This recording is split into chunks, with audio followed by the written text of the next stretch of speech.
بسم الله الرحمن الرحيم.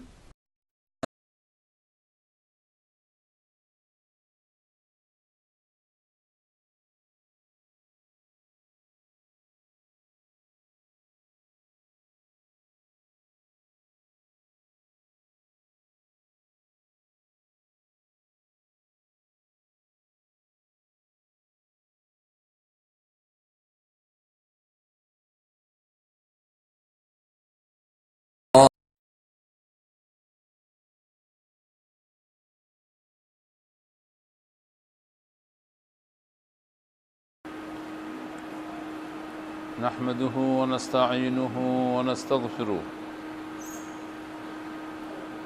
ونعوذ بالله من شرور أنفسنا ومن سيئات أعمالنا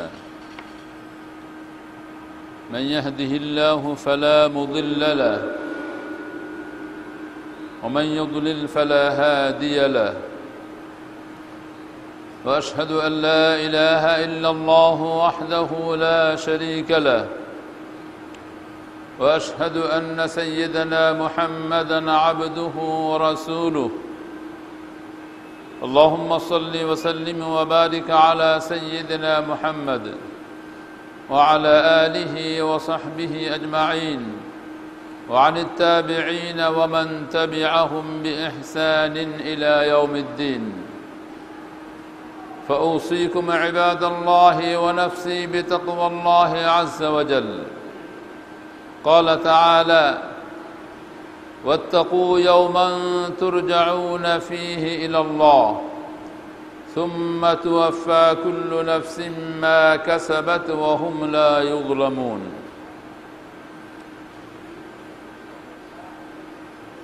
الحمد لله আমরা সকলেই আল্লাহ সুবহানাহু ওয়া তাআলার শুকর আদায় করছি যিনি আমাদেরকে সালাতুল জুমআ আদায় করার জন্যে মসজিদে আসার তৌফিক দান করেছেন তাই সকলেই পড়ছি আলহামদুলিল্লাহ। আল্লাহ সুবহানাহু ওয়া তাআলা পবিত্র আল কোরআনুল কারীমের মধ্যে বলেছেন ওয়াত্তাকু ইয়াওমান তুরজাউনা ফীহি ইলাল্লাহ, যে তোমরা ভয় করো ইয়াওমান ওই দিনকে তুরজাউনা ফীহি ইলাল্লাহ যেদিন তোমরা আল্লাহ তাআলার কাছে ফিরে যাবে। ওয়াত্তাকু ইয়াওমান তুরজাউনা ফীহি ইলাল্লাহ সুম্মা তুওয়াফা কুল্লু নাফসিন মা কাসাবাত ওয়া হুম লা ইউযলামুন, সেই দিন তোমাদেরকে দেয়া হবে যা কিছু তোমরা কামাই করেছো এবং এই ব্যাপারে তোমাদের প্রতি অবিচার করা হবে না, অন্যায় করা হবে না, ইনসাফ করা হবে। আল্লাহ সুবহানাহু ওয়া তাআলা বলেছেন তোমরা ওই দিনকে ভয় করো যেদিন তোমরা আল্লাহ তাআলার কাছে ফিরে যাবে। এখানে ফিরে যাবের মধ্যে কিন্তু আর একটা মেসেজ আছে, সেটা হলো যে আমরা আল্লাহ তাআলার কাছে ছিলাম কিনা, ছিলাম। এই জন্যে যাওয়ার অর্থ একরকম, ফিরে আসার অর্থ আর এক রকম। তার মানে আমরা মূলত আল্লাহ তাআলার কাছেই ছিলাম এবং আল্লাহ তাআলার কাছে ওয়াদাবদ্ধ। আমরা ওয়াদা করেছি, কি ওয়াদা করেছি? আলাস্তু বিরব্বিকুম, আমি কি তোমাদের রব নই? আমরা সকলেই বলেছিলাম বালা। এই জন্য আল্লাহ সুবহানাহু ওয়া তাআলা সূরা ওয়াল ফজর ওয়া লায়ালিন আশর এখানেও বলেছে ইয়া আইয়াতুহান নাফসুল মুতমাইন্নাহ ইরজিই ইলা রাব্বিক, ইরজিই ইলা রাব্বিক। রাজা ইয়ারজিউ মানে ফিরে আসা, ইরজিউ ইলা রাব্বিক তার মানে আমরা ছিলাম বলেই আবার সেখানে আবার ফিরে যাচ্ছি। প্রিয় ভাই সব, আমরা সকলেই আল্লাহ সুবহানাহু ওয়া তাআলার কাছে ফিরে যাব, সকলেই ফিরে যাব। এই জন্য আল্লাহ সুবহানাহু ওয়া তাআলা অন্য আয়াতে কি বলেন? অন্য আয়াতে বলেছেন আল্লাহ সুবহানাহু ওয়া তাআলা ওয়ালাকাদ জিতুমুনা ফুরাদা কামা খালাকনাকুম আউওয়ালা মাররাহ, ওয়ালাকাদ জিতুমুনা ফুরাদা কামা খালাকনাকুম আউওয়ালা মাররাহ, তোমরা আমার কাছে ফিরে আসবে। ওয়ালাকাদ জিতুমুনা, তোমরা আমার কাছে আসবে ফুরাদা, একাকী অবস্থায়। কামা খলাকনাকুম আউওয়ালা মাররা, যেভাবে তোমরা মায়ের পেটে একাকী অবস্থায় তোমরা দুনিয়াতে এসেছো, এক একজন এক এক জায়গায় এক এক সময় এসেছো, ঠিক অনুরূপভাবে তোমরা একে একে, এখানে ফুরাদা অর্থ একে একে তোমরা আমার কাছে ফিরে আসতে হবে।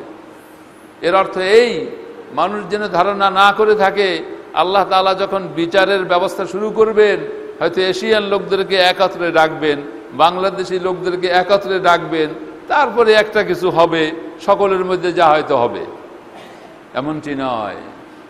ওয়ালাকাদ জিতুমুনা ফুরাদা কামা খলাকনাকুম আউওয়ালা মাররা, তুমি দুনিয়াতে যেভাবে একা একা এসেছো, ঠিক অনুরূপভাবে আমার কাছেও তোমাকে একা একা আসতে হবে। অর্থাৎ আল্লাহ তাআলার কাছে সকলেই আমাদেরকে উপস্থিত হতে হবে। প্রিয় ভাই সব, আমরা সেই জন্য কি কামাই ইবাদা করেছি? আল্লাহ সুবহানাহু ওয়া তাআলা সূরা হাশরের মধ্যে কি বলেন? ইয়া আইয়ুহাল্লাযীনা আমানুত্তাকুল্লাহা ওয়ালতানজুর নাফসুম মা কদ্দামাত লিগাদ ওয়াত্তাকুল্লাহ ইন্নাল্লাহা খাবীরুম বিমা তা'মালুন। ইয়া আইয়ুহাল্লাযীনা আমানুত্তাকুল্লাহ, হে ঈমানদার লোকেরা, তোমরা আল্লাহকে ভয় করো। ওয়ালতানজুর নাফসুম মা কদ্দামাত লিগাদ, এবং ভেবে দেখো আগামী দিনের জন্য তোমরা কি প্রেরণ করেছো, আগামী দিনের জন্য তোমরা কি কামাই করেছো। আবার বলেন ওয়াত্তাকুল্লাহ, তোমরা আল্লাহকে ভয় করো। ইন্নাল্লাহা খাবীরুম বিমা তা'মালুন, তিনি তোমাদের আমল সম্পর্কে অবহিত রয়েছেন, তার জ্ঞান তোমাদের আমল সম্পর্কে স্পষ্ট রয়েছে। প্রিয় ভাই সব, আমরা দেখব যারা চাষাবাদ করে 3 মাস কষ্ট করে, ঠিক কিনা, অনেক কষ্ট করে, দেখবেন ঘর বাড়ি ছেড়ে সেই পানির মধ্যে ছোট্ট টং করে, তারপরে সেখানে কষ্ট করে, সেখানে বৃষ্টিতে ভেজে রোদে পড়ে, তারপরে সেই পানির মধ্যে চাষ করতে হয়। জোক, পোকামাকড় এগুলির দংশন খেয়েও সে 3 মাস কষ্ট করে। কেন? যে বাকি 9 মাস সে স্বাচ্ছন্দ্যে জীবনযাপন করবে, একটু ভালো থাকবে। ঠিক অনুরূপভাবে দেখবেন যারা প্রবাসে যায়, অনেক লোক মালয়েশিয়া, দুবাই, অন্যান্য দেশে যায়, অনেক পরিশ্রম করে। সে এত পরিশ্রম করে আপনারা কল্পনাও করতে পারবেন না, এমন কাজ করে কল্পনাও করতে পারবেন না। কেন? সে মনে করে আমাকে কেউ দেখতে পাচ্ছে না। সে অনেক নিম্নমানের কাজও করে, অথচ অনেক বড় ঘরের সন্তান, অনেক শিক্ষিত, কিন্তু সেখানে সে নিম্নমানের কাজও করে। কেন করে? সে যদি 10টা বছর 15টা বছর যদি একটু পরিশ্রম করে কিছু অর্থ সংগ্রহ করতে পারে, তাহলে বাকি জীবনটা সে ভালো থাকবে, এটাই তার খেয়াল। দুনিয়ার ব্যাপারে যদি এটাই আমাদের হিসাব নিকাশের ব্যাপার হয়ে থাকে, তাহলে সেই অনন্তকালের জন্য যেই জায়গাটা, আমরা যেখানে অনন্তকালের জন্য যাব, আমরা সেই ব্যাপারে কতটুকু প্রস্তুতি গ্রহণ করেছি একটু চিন্তা করতে পারি?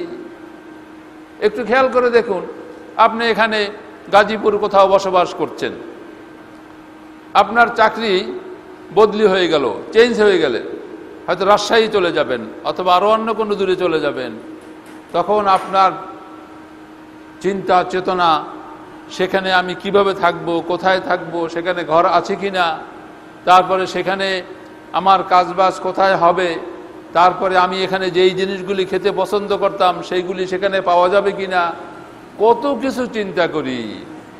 তাহলে আমরা যদি একটা জায়গার থেকে আর একটা জায়গায় যাওয়ার ব্যাপারে যদি এত চিন্তা করি, আমি কি একবারও ভেবে দেখেছি যে আমি পরকালে চলে যাচ্ছি একেবারে চিরদিনের জন্য, আর এই দুনিয়াতে কোনোদিন ফিরে আসতে পারবো না, এবং সেই ঠিকানাই চূড়ান্ত ঠিকানা, এবং সেই ঠিকানাই হলো স্থায়ী ঠিকানা, সেখানে আমাকে চিরদিন থাকতে হবে, হয়তো জান্নাতে না হয় জাহান্নামে, অনন্তকালের জন্য থাকতে হবে। আমি সেই এত দীর্ঘ সময়ের জন্য আমি কি প্রস্তুতি গ্রহণ করলাম? আমরা কি একবারও চিন্তা করেছি? করি না। হাদিস শরীফে এসেছে সাহাবায়ে কেরাম জিজ্ঞাসা করলেন, ইয়া রাসূলুল্লাহ, সেই পরকালের সময়টা কতটুকুন হবে? মুহাম্মদুর রাসূলুল্লাহ সাল্লাল্লাহু আলাইহি ওয়াসাল্লাম বললেন, বিশাল সমুদ্রের মধ্যে যদি একটি পাখি তার ঠোঁট ডুবিয়ে তারপর তুলে নিয়ে আসে, সেই পাখির মাথায় কতটুকু পানি ওঠে? এক বিন্দু পরিমাণ পানি ওঠে। সেই পানি ওঠার কারণে কি সেই সাগরের কোনো ঘাটতি দেখা যায়, কোনো কমতি দেখা যায়? দেখা যায় না। তাহলে আখিরাতের পরিমাণ হলো ওই পরিমাণ, সাগরের পানি যেই পরিমাণ। এটাও মানুষকে বোঝানোর জন্য আল্লাহর রাসূল বলেছেন। কারণ যেখানে কোনো শেষ নাই, যার কোনো শেষ নাই, আপনি সেটাকে কোনো উদাহরণ দিয়ে বোঝাতে পারবেন না। কথাটা বুঝতে পেরেছেন? এই জন্য দুনিয়াটা কি, দুনিয়া সম্পর্কে আমাদের এত মায়া মমতা, দুনিয়াটা কি, দুনিয়ার মূল্যটা কি আল্লাহ তাআলার কাছে, এটা আমাদেরকে প্রথম বোঝা দরকার। নবী মুহাম্মদ সাল্লাল্লাহু আলাইহি ওয়াসাল্লাম কোথাও যাচ্ছিলেন, পথিমধ্যে তিনি একটি মৃত বকরির বাচ্চা দেখতে পেলেন। সাহাবায়ে কেরামদেরকে জিজ্ঞাসা করলেন, ইয়া রাসূলুল্লাহ, সাহাবায়ে কেরাম জিজ্ঞাসা করলেন, আল্লাহ রাসূল সাহাবীদেরকে জিজ্ঞাসা করলেন, ওহে আমার সাহাবীরা, তোমাদের মধ্যে এমন কোন ব্যক্তি আছো কি যে এই ব্যক্তি এই মৃত বকরির বাচ্চাটিকে খরিদ করবে? সাহাবায়ে কেরাম বললেন, ইয়া রাসূলুল্লাহ, এটা একটা দুর্গন্ধযুক্ত একটি মৃত প্রাণী, এটাকে কে খরিদ করবে? মুহাম্মদুর রাসূলুল্লাহ সাল্লাল্লাহু আলাইহি ওয়াসাল্লাম বললেন, তোমাদের কাছে এই মৃত প্রাণীটা যত ঘৃণীয়, আল্লাহ তাআলার কাছে দুনিয়াটা তার থেকে বেশি ঘৃণীয়। লাদ-দুনিয়া আহওয়ানু ইনদাল্লাহি মিন হাযিহি আশ-শাতি আলা আহলিহা, লাদ-দুনিয়া আহওয়ানু ইনদাল্লাহি মিন হাযিহি আশ-শাতি আলা আহলিহা। এই দুনিয়াবাসীর কাছে এই মৃত প্রাণীটা যতটা ঘৃণীয়, তার থেকে দুনিয়াটা আল্লাহ তাআলার কাছে বেশি ঘৃণীয়। লাউ কানাতিদ দুনিয়া তা'দুলু ইনদাল্লাহি জানাহা বাউদাতিন মা সাকা কাফিরাম মিনহা শারবাতা মাইন। যদি আল্লাহ তাআলার কাছে এই দুনিয়ার মূল্যটা একটা মশার ডানা পরিমাণ হতো, তাহলে আল্লাহ তাআলা একজন কাফেরকে এক ফোঁটাও পানি খাবার দিতেন না। কথাটা বুঝতে পেরেছেন? তাহলে আদ-দুনিয়া আহলাম, আদ-দুনিয়া স্বপ্ন, দুনিয়া হচ্ছে স্বপ্ন, আর কিচ্ছু না, কিচ্ছু না, কিচ্ছু না। আমি যদি এই মুহূর্তে মরে যাই, তাহলে কি হবে? এই দুনিয়ার ধন সম্পদ, সম্মান, সুখ্যাতি, দুনিয়ার সব কিছু আমার কাছে ছাই পরিণত হবে, ছাই পরিণত হবে। কারণ কি আল্লাহ সুবহানাহু ওয়া তাআলা দান করেছিলেন না? অঢেল সম্পত্তি দান করেছিলেন। কারণ যখন দুনিয়ার থেকে চলে গেছে, সাথে কিছু নিতে পারে নাই, পেরেছে? কিছুই নিতে পারে নাই। তার সাথে কি যাবে? তার কামাই যাবে।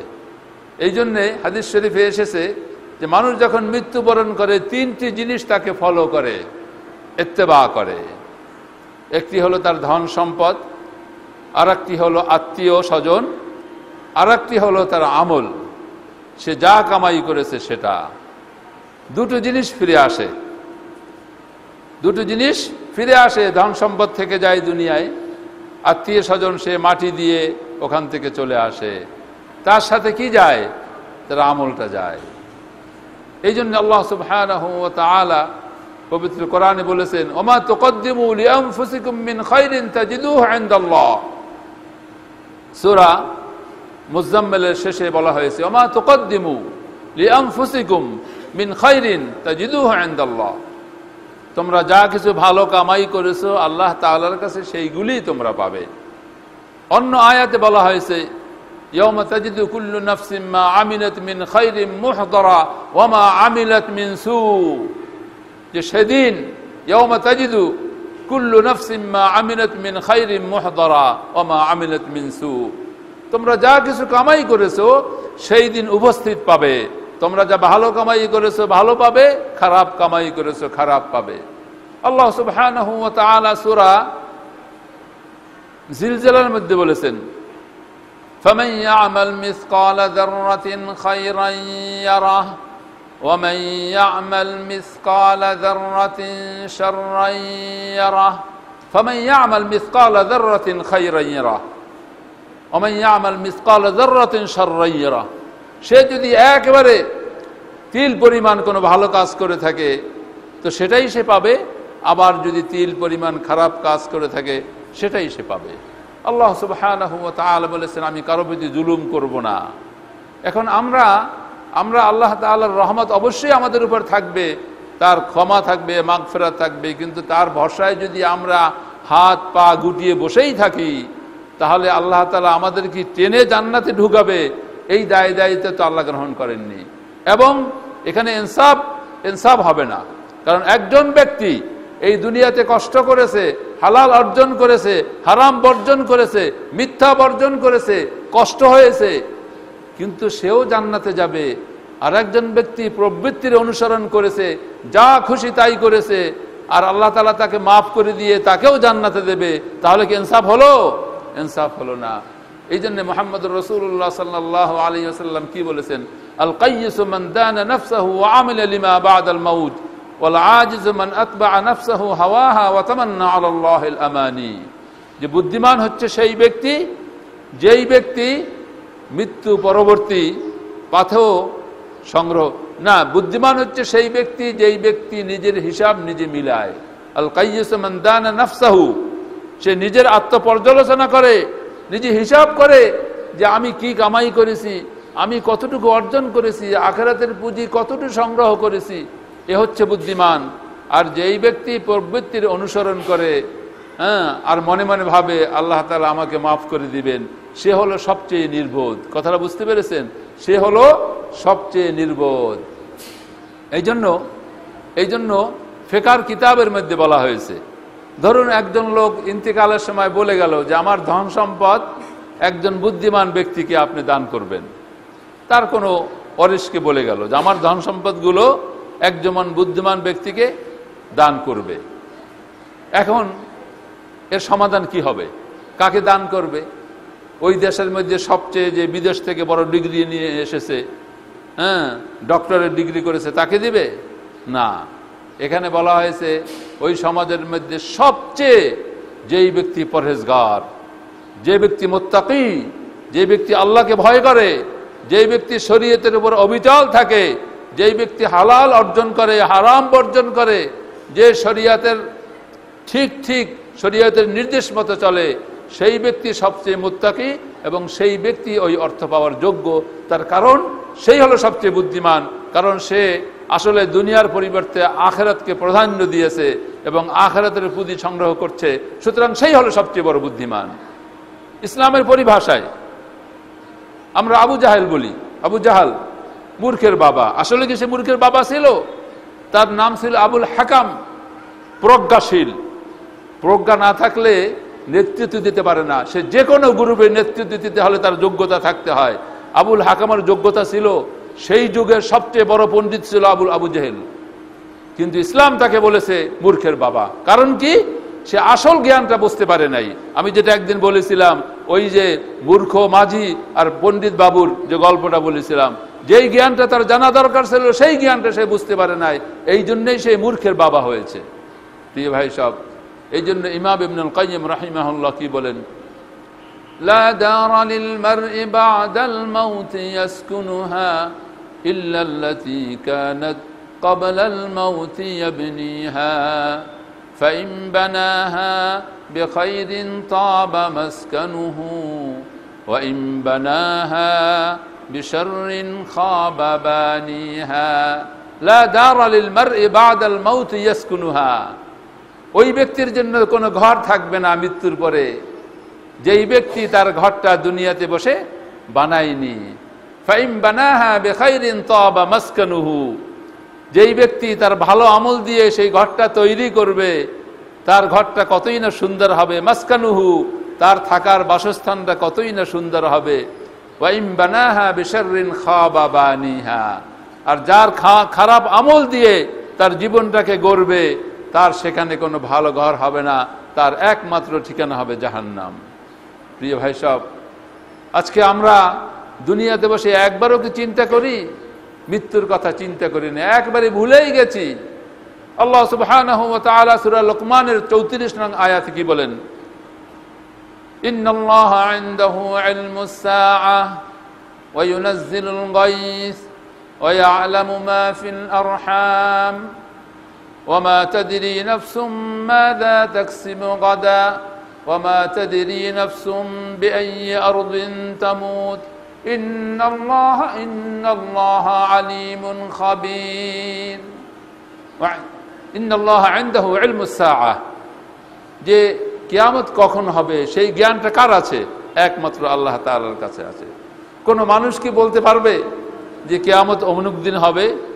আমরা এমন মুসলমান, এমন মানুষ, গত বিশ্বকাপ ক্রিকেটের আগের বিশ্বকাপে একটা খবর এসেছিল যে একটা অক্টোপাস ভবিষ্যৎবাণী করেছে যে এইবার কে জিতবে। আর পাগলের পাগল, এটা যদি কোনো শিশু একটা বলে দেয় তো হয়তো হতেও পারে, কারণ একটা দল তো জিতবে। ফাইনালে কোন খেলা হয়? দুটো খেলা হয়, তাই না?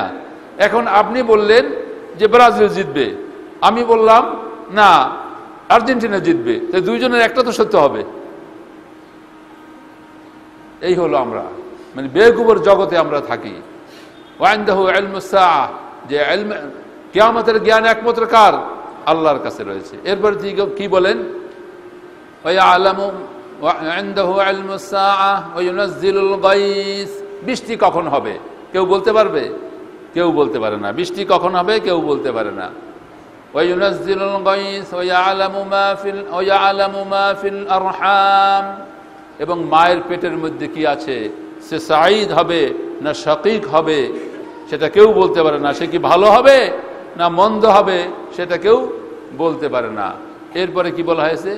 ওমা তাদরি নাফসুম মাযা তাকসিবু গাদা, এবং সে কি কামাই করবে,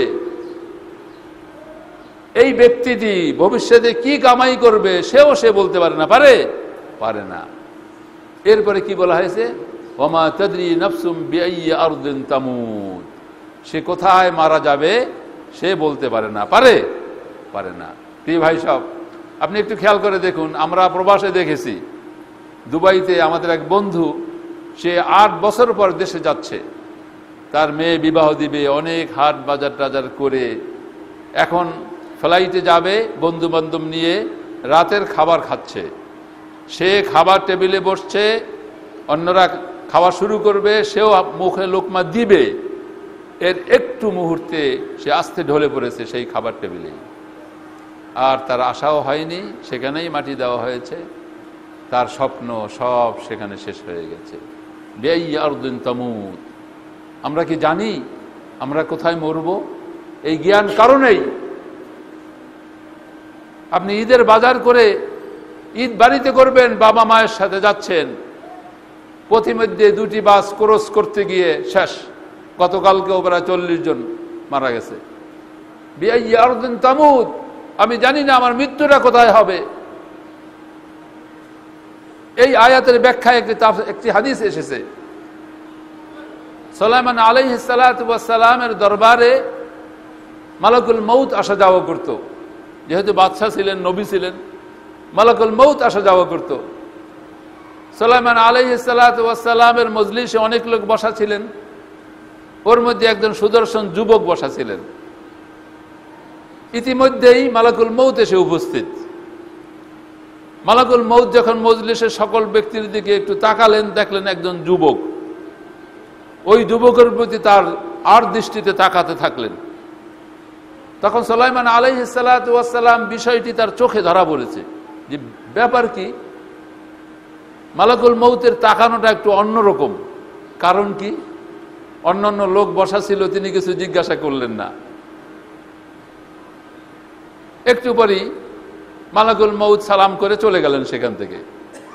যখনই মালাকুল মউত চলে গেলেন, ওই যুবক লোকটি সুলাইমান আলাইহিস সালাতু ওয়াস সালামকে বললেন যে, হে আল্লাহর নবী, আল্লাহ তাআলা আপনাকে ক্ষমতা দান করেছেন বাতাসকে পরিচালনা করার।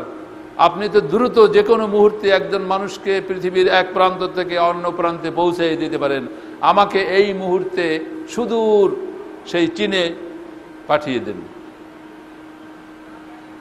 যেহেতু একজন লোক দাবি করেছে, সুলাইমান আলাইহিস সালাতু ওয়াস সালাম বাতাসকে আদেশ করলেন, সাথে সাথে চীন দেশে তাকে পৌঁছে দেওয়া হলো।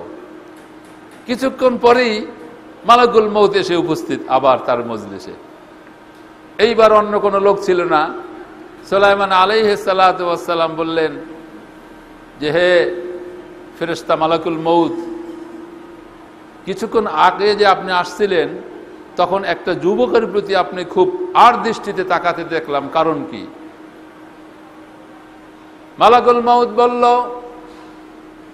আমি আল্লাহ তাআলার পক্ষ থেকে আদিষ্ট হয়েছি এই যুবককে চীন দেশে আমি জান কবজ করব, কিন্তু আমি যখন আপনার দরবারে দেখলাম আমি একটু আশ্চর্য হয়ে গেলাম যে ব্যাপারটি কেমন হলো।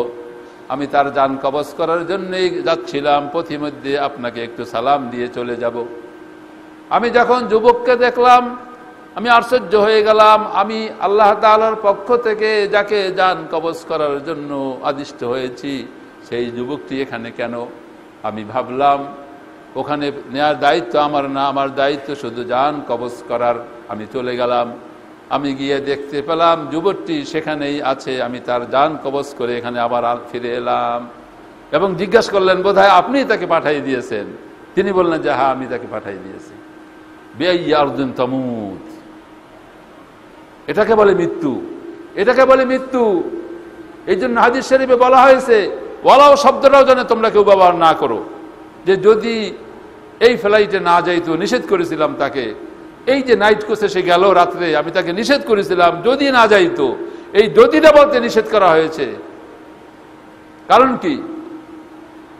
আল্লাহ তাআলার এজেন্ট ব্যতীত, আল্লাহ তাআলার ইলম ব্যতীত একটা গাছের পাতা পর্যন্ত পড়ে না। মা তাসকুতু মিন ওয়ারাকাতিন ইল্লা ইয়ালামুহা। কথাটা বুঝতে পেরেছেন? প্রিয় ভাই সব, মৃত্যু সব সময় ঘুরছে আমাদের আশেপাশে, সব সময় ঘুরছে। এই জন্য কবর কি বলে? আল কবরু ইয়ানতাযুরুনা ইলাইকুম ওয়া আনতুম আনিল গাফলাতিন নাওমি নাইম ওয়া আনতুম, তোমরা, মৃত্যু তোমাদের জন্য ইন্তজার করছে, কবর তোমাদের জন্য ইন্তজার করছে, আর তোমরা বিভোর হয়ে আছে অলসতার ঘুমে। এই জন্য কবর প্রতিদিন আমাদেরকে ডেকে ডেকে কি বলে জানেন? আনা বাইতুল গুরবা, আমি নিসঙ্গ ঘর। আনা বাইতুল ওয়াহদা, আমি একাকী ঘর। আনা বাইতুদ দুদ, আমি পোকামাকড়ের ঘর। আমার ওখানে কার্পেট নেই, বিছানা নেই, টাইলস নেই। আনা বাইতুদ দুদ, আমি পোকামাকড়ের ঘর। প্রতিদিন কবর আমাদেরকে বলে, অথচ আমরা জানি না। এই জন্য আয়েশা সিদ্দিকা রাদিয়াল্লাহু তাআলা আনহা বললেন যে আল্লাহ রসুলের একক তো নামাজ শেষ করতে দেখি নেই যে কবরের আযাবের কথা চিন্তা না করে কাঁদতে। আমরা সেই সম্পর্কে একবারে সম্পূর্ণ গাফেল হয়ে আছি। প্রিয় ভাই সব, কিয়ামতের দিন, হিসাব নিকাশের দিন, আল্লাহ তাআলার সামনে কি জমা করেছি একটু কি ভেবে দেখেছি? আল্লাহ সুবহানাহু ওয়া তাআলা কি বলেন? وترى المجرمين مشفقين مما فيه ويقولون يا ويلتنا ما لهذا الكتاب لا يغادر صغيرة ولا كبيرة إلا أحصاها। যখন হিসাব নিকাশ দেওয়া হবে, মুজরিমরা বলবে, অপরাধীরা বলবে যে কি রকম হিসাব, সামান্য ছোট খাটো কিছুই তো বাদ পড়েনি, কিছু বাদ হবে? এই জন্য আল্লাহ সুবহানাহু ওয়া তাআলার হিসাবটা কেমন চিন্তা করে দেখুন। এখন দেখেন অনেক ক্রাইম কিন্তু ঘটে যায়, যে ক্রাইম করে, যে মানুষ খুন করে, চুরি করে, ডাকাতি করে, সে মনে করি বেঁচে গেছি, কেউ দেখে নাই। কিন্তু সেখানে গোপনে ওই ক্যামেরা, ওটাকে কি ক্যামেরা বলে, সিসি ক্যামেরা কিন্তু লাগানো আছে। পরে দেখা যায় তার ইতিহাস ভূগোল সব বের হয়ে যায়।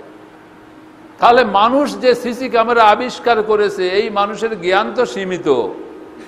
এখন যদি একটা ঘরের এই মসজিদের মধ্যে যদি চারদিকে সিসি ক্যামেরা লাগানো হয়, আর আমার যদি পুরো জীবনটা আমি মসজিদে কাটাই দেই, তাহলে আমার কি কোনো জিনিস বাদ পড়বে?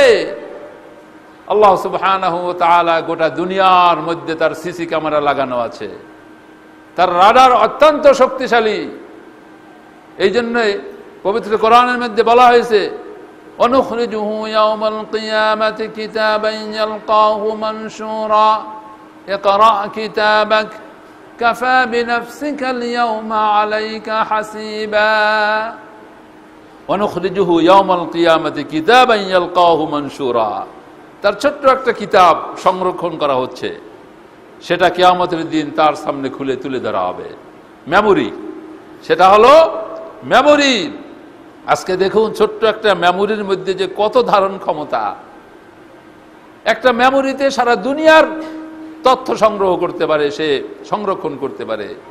আমার হিসাব নিকাশের জন্য আল্লাহ তাআলার ছোট্ট একটা মেমোরি যথেষ্ট, এবং সেই মেমোরির পাওয়ার তো অনেক বেশি হবে, অনেক বেশি হবে। সুতরাং সেদিন আল্লাহ তাআলা বলবেন, ইকরা কিতাবাক, তুমি তোমার কিতাব পড়ো। কাফা বিনাফসিকাল ইয়াউমা আলাইকা হাসিবা, আজকে তোমাকে বুঝাই দিতে হবে না, তোমার হিসাব বোঝার জন্য তুমি যথেষ্ট। ভাই সব, আমরা দুনিয়ায় বসবাস করছি, কিন্তু দুনিয়ার মায়া মমতা এমনভাবে আমাদেরকে ধরে বসেছে যে আমরা দুনিয়ার থেকে যেতেই চাই না। মনে হয় যেন চিরকাল এখানেই আমরা থাকবো। আজকে আমাদের সামনে যে মৃত্যু হতে যাচ্ছে মানুষের, এটা আমাদের শিক্ষা, এটা আমাদের শিক্ষা। 5 বছরের শিশু মারা যাচ্ছে, দুনিয়ার থেকে এসেই হসপিটালেই মারা যাচ্ছে। আবার যুবক, 25 বছরের যুবক, কোনো রোগ নাই, কিচ্ছু নাই, হঠাৎ করে শেষ, বিছানায় ঘুমিয়ে আছে, দরজা খুলে দেখে সে নাই। মৃত্যু যে কোনো মুহূর্তে আসতে পারে। ইযা জা আজালুহুম লা ইস্তাখিরুনা সাআতান ওয়া লা ইস্তাকদিমুন। এজন্য আসুন সেই মৃত্যু পরবর্তী পাথেও সংগ্রহ করি। লা দারা লিল মারই বা'দাল মাউত ইয়াসকুনুহা ইল্লা আল্লাতী কানাত ক্বাবলাল মাউত ইয়াবনিহা ফাইন বানাহা বিখাইরিন তাবা মাসকানুহু ওয়া ইন বানাহা বিশাররিন খাবা বানিহা। দুনিয়াতে বসে যদি আমরা সেই আখিরাতের ঘরটা নির্মাণ না করি, তাহলে সেই আখিরাতে কোথাও বসবাস করার জায়গা আমাদের হবে না। আর যদি দুনিয়াতে বসে ভালো আমল দিয়ে সেই আখিরাতের ঘর করি, সেই ঘরটাই হবে অনেক সুন্দর ঘর। আর দুনিয়াতে বসে যদি আমরা খারাপ আমল করি, তাহলে আখিরাতে সেই খারাপ ঘর, আর সেটি হচ্ছে জাহান্নাম। আসুন আল্লাহ তাআলা আমাদের সকলকেই এই দুনিয়াতে আমাদের জীবন থাকতে, আর আমরা যে সবসময় মনে মনে ভাবি এটা শয়তানের সম্পূর্ণ ওয়াসওয়াসা, মনে মনে ভাবি এখন তো বয়স খুব বেশি হয় নাই, 30-35, মাত্র 40-50 বছরের সময় হজ করব, হজ করে এসে রিটায়ার্ডে যাব, পেনশনের টাকা দিয়ে একটা মসজিদ করে টেরে কিছু তসবিহ তাহলিল করবো টরবো, এরপরে টুপি টুপি মাথায় দেবো, দাড়ি টিড়ি রাখবো, তারপরে আমি দুনিয়ার থেকে যাব। আপনাকে কি আল্লাহ তাআলা জানিয়ে দিয়েছেন যে আপনাকে এই সময়টা আল্লাহ তাআলা দান করবেন? কথাটা বুঝতে পেরেছেন? প্রত্যেকটা মানুষের মধ্যে কিন্তু এরকম একটা স্বপ্ন কাজ করে, করে কিনা? করে। কিন্তু আমাদের সামনে নজির নাই যে যুবক মানুষ চোখের সামনের থেকে চলে যাচ্ছে। এই নজির কেন হয় না? এই জন্য এই মৃত্যুই হলো ইবরাত। একজনের মৃত্যু আরেকজনের জন্য ইবরাত। এই জন্য মুহাম্মদ রাসূলুল্লাহ সাল্লাল্লাহু আলাইহি ওয়াসাল্লাম নিষেধ করেছিলেন কবর জিয়ারত করতে। নাহাইতু আন জিয়ারাতিল কুবুর, কারণ কি বনি ইসরাঈলরা এই কবরখানাকে ইবাদতখানা বানিয়েছিল, সেজদার জায়গা বানিয়েছিল, চাওয়া পাওয়ার জায়গা বানিয়েছিল। কিন্তু যখন ইসলামের প্রবর্তন হয়েছে, তাওহীদ প্রতিষ্ঠিত হয়েছে, মানুষ তাওহীদ গ্রহণ করেছে, তখন আল্লাহ রাসূল বললেন আল আন ফাজরুহা, এখন তোমরা জিয়ারত করতে পারো। কারণ কি? এই জিয়ারতের মধ্যে তোমার নিজের ফায়দার জন্য, তুমি যখন কবরে যাবে তোমার মৃত্যুর কথা স্মরণ হবে, সেখানে চাওয়া পাওয়ার জন্য তুমি যাবে না, তুমি যাবে তোমার লাভের জন্য, তোমার মৃত্যুর কথা স্মরণ হওয়ার জন্য। প্রিয় ভাই সব, আসুন আজকে দুনিয়াকে আমরা এত প্রাধান্য না দিয়ে, দুনিয়াতে এই জন্য বলা হয়েছে দুনিয়া আবিরে সাবিলিন, একজন পথিকের মতো, আমরা সবাই মুসাফির। একজন মুসাফির সে যেখানে সামান্য সময়ের জন্য বিশ্রাম করে, সে কিন্তু সেখানে কোনো ঘর বাড়ি করে না, করে কিচ্ছু করে না, মাথার পোটলাটা এভাবে দিয়ে শুয়ে থাকে, তারপর আবার চলে যায়। কারণ গন্তব্য হলো তারা অন্য জায়গায়, সে এখানে কেন করবে? এটা বৃথা, এটা করা মানে বোকামি। এই জন্য সে কিছু করে না। আর আমরা উল্টাটা, আমরা যা কিছু করি দুনিয়ার জন্য করি, আখিরাতের জন্য আমরা কিছুই করি না। আসুন একটু ভাবি, একটু আত্মপর্যালোচনা করি যে আমরা এতটুকু বয়সে কি করতে পেরেছি। আমরা তো আজকেও তো মৃত্যু হতে পারে। এই জন্য ওমর রাদিয়াল্লাহু তাআলা আনহু নামাজের সময় বলতেন সল্লু সলাতা মুআদ্দা, যে তুমি এমনভাবে নামাজ পড়ো যে তুমি হয়তো আর ওয়াক্ত নামাজ পড়তে পারবে না, হয়তো সেই ভাগ্য তোমার হবে না, এই জন্য এটাই হলো সর্বশেষ নামাজ, এমন ভাবে তোমরা নামাজ পড়ো। সাহাবায়ে কেরাম বালিশের নিচে হিসাব নিকাশ লিখে তারপরে ঘুমাতেন, কারণ আমি যদি মৃত্যুর মধ্যেও ঘুমায় যাই আমার লেনদেন কে ক্লিয়ার করবে। ভাই সব, এই জন্য মৃত্যুকে আল্লাহর রসুল প্রতিদিন 70 বার, অন্য হাদিসে বলা হয়েছে আকসার মিন মিয়াতা মাররা, আকসার মিন 70 মাররা, অন্য হাদিসে বলা হয়েছে মিয়াতা মাররা ইস্তেগফার করতেন। যেই রসুলের আগের পিছের সমস্ত গুনাহ আল্লাহ তাআলা মাফ করে দিলেন, সে যদি প্রতিদিন 100 বার ইস্তেগফার করে, আমরা সেখানে কি? আসুন আমরা মৃত্যুর কথা স্মরণ করি, পরকালের জন্য আমরা আমাদের জীবনের আমলকে সুন্দর করি এবং পরকালের পাথেও সংগ্রহ করি। আল্লাহ তাআলা আমাদের সকলকে তৌফিক দান করুক। আকুলু কওলি হাযা ওয়া আস্তাগফিরুল্লাহ লি ওয়া লাকুম ফাস্তাগফিরুহু ইন্নাহু হুয়াল গফুরুর রহিম।